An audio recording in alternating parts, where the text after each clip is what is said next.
Hello there, troops. We're gonna try this again. This is making my main characters into not main characters, into background characters.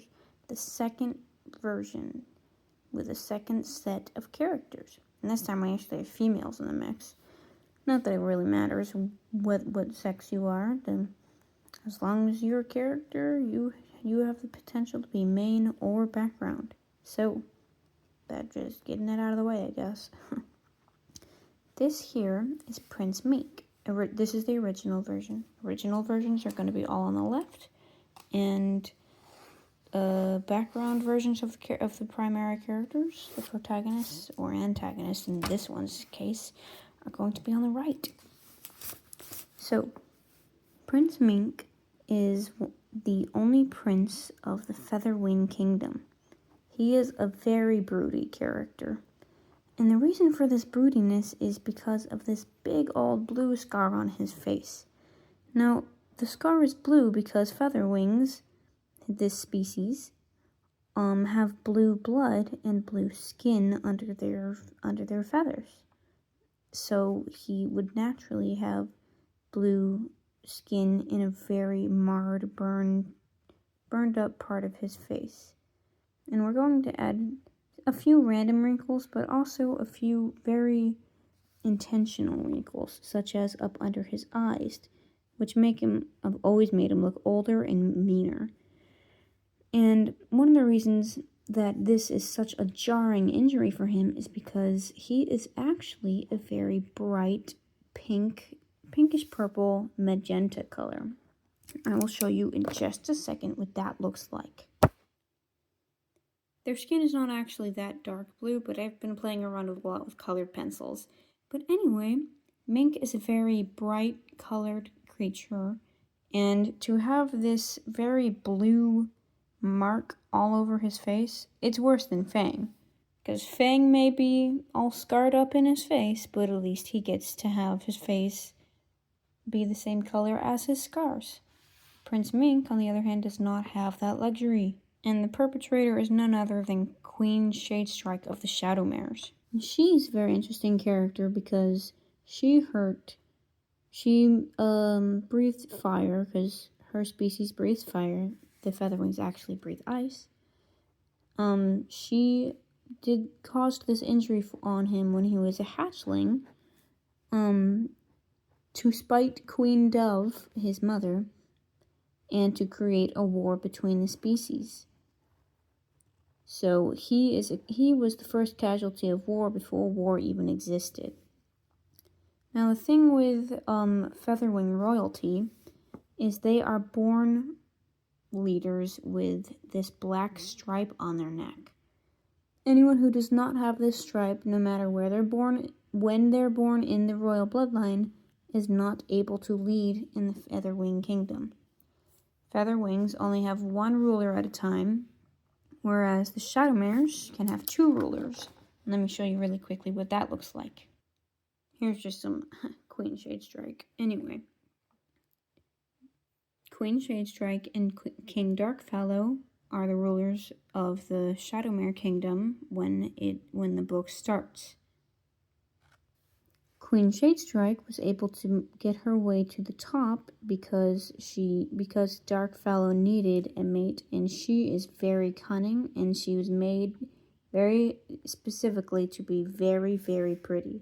She has a very slender build, which is usually more attuned to Featherwing builds, which is actually kind of a spoiler for her, but I'm sure you guys can figure that out.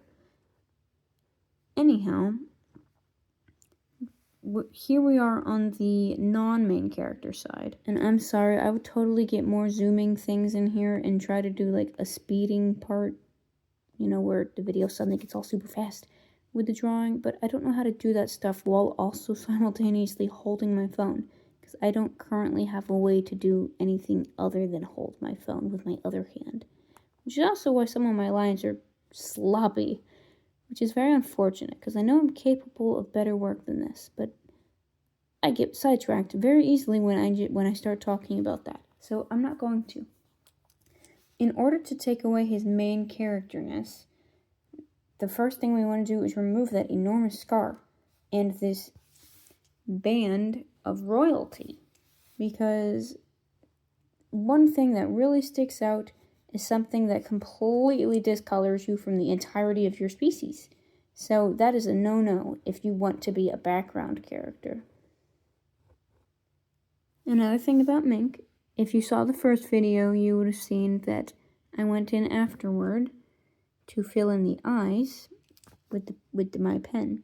And he has very bright orange eyes, but this eye, the one that got burned, is blind, which is another trait you usually only see in a main or otherwise important character. So with his redesign, we're going to give him both eyes very well functioning, lights in them, they've got little pupils. Like, you can tell these eyes are very functional as compared to his normal eyes. Additionally, we're going to tone down his eye color, which is very bright orange, vibrantly against his magenta. It looks good in theory, but it looks too good and too protagonistic. And since orange is so close to brown, we would likely dull these down to a more brown color instead of the orange to make him a background character. Now, Icicle is, I don't want to say she's the most interesting character. She's one of those characters that most of the readers don't actually like her, even though I do like her. And she's a fairly likable character. She's just one of those, the first introduction was not the best and you can't get past it kind of characters. Because she doesn't seem super important, but she is. And she's actually the main character's sister. And she's one of those characters who may not be essential to the plot at first, but the plot is actually somewhat revolved around her as it progresses. Oh, I'm not even filming her. Let's film the right thing. And her most defining qualities are her beauty, which Flurry does not like about her, and the fact that she is so white. Now, Featherwings, as I'm sure I've already told you 100 times now, are very fair creatures. They are already, all of them are considered to be whiter and lighter than most creatures. But she is the kind of character where you would give a description, something like, it was a snowy evening, and the moon glittered, the snow glittered from the reflective light of the moon, but nothing could compare to the shining brightness of Icicle's pelt. Something like that, just off the top of my head. So she's very, very white, pure, very, very pure, light colored.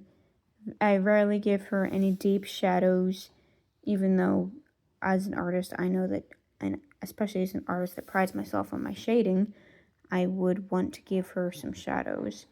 But for her specifically, she has the least shadows because she is so white.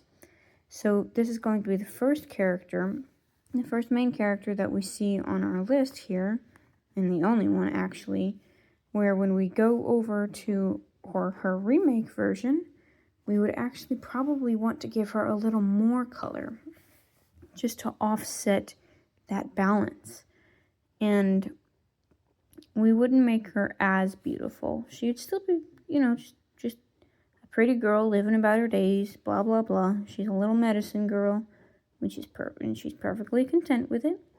We would give her less poofy, less curly tufts, because those are generally more so main character traits. She still gets to have hair, though. It's perfectly fine. A woman needs her hair. So she can have her hair, but not as much of it. And she probably won't have green eyes that are as vibrant as the ones I've given her. But she can still have green eyes because your eye color doesn't necessarily make you a main or non-main character. I just prefer more colorful eyes for main characters and browner eyes for background characters. But for her, it really doesn't matter because because her fur is already close enough to a background character that it doesn't really matter what her eye color is, because she's already almost the perfect color fur-wise to be a background character. And with animals, that's not the same with people. It's fur. Like, who cares? If I had like when I was in my wolf phase, I would have given my wolves many more stripes or spots to make them main characters as compared to not doing so if they weren't background characters. It has nothing to do with actual color. Color is just important. Sheesh, I don't know how to say both of those at the same time.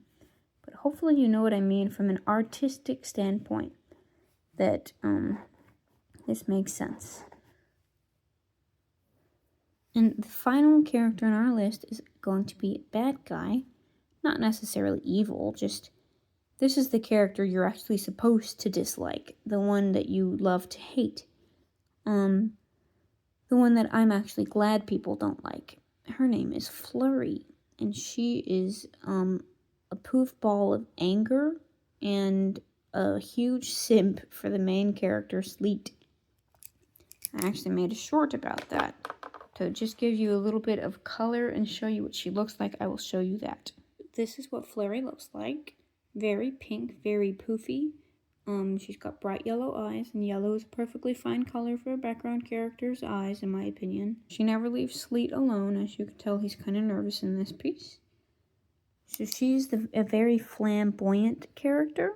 She is the rub it in your face and also I'm gonna tell my daddy kind of character. I wouldn't say necessarily rich girl, but if these were human characters, I think I would probably make her rich. Not because rich people are inherently awful, because they're not. But because rich kids tend to are more likely, just statistically, to be more entitled or want to get their way. So I think that is why I would do this. Plus, she often pulls the "Do you know who my father is" card, so that would make sense. And her father is actually Limestone, who is an enemy of Fang, who I went over in the last video. I'm sure if you see my shorts regularly, you will see probably too many pieces of Fang actually looks like the bad guy going after Limestone, but that's just because I really don't like Limestone, and I like destroying my own characters that I don't like, if that makes sense. Hopefully that makes sense artistically or from an author standpoint. I'm sure those are usually the people who would watch videos of this low quality anyway. So, Flurry is the kind of entitled princess bratty character who deep down just wants a little attention from the right people, but she always tries to get it from the wrong people. And always tries to make herself appear much tougher and meaner than she is or wants to be. So, in order to make her not a main character, we're going to do a different route from what we did with the others by still giving her a good amount of fur and shag, but we're not going to make it as well groomed and well organized because we still want her to look kind of similar to her father in this aspect. Because there are background characters who are related to main characters, for example, and her father would be an example of an important character in the book. So if he were a main character, and she were a background character, we would probably want her to look sort of similar to him, and he is a very shaggy, big dude. But her still being female, we don't want her to just exactly resemble him. So we're probably going to tone down her pink if we were to color her in the next video. And we would probably still give her yellow eyes.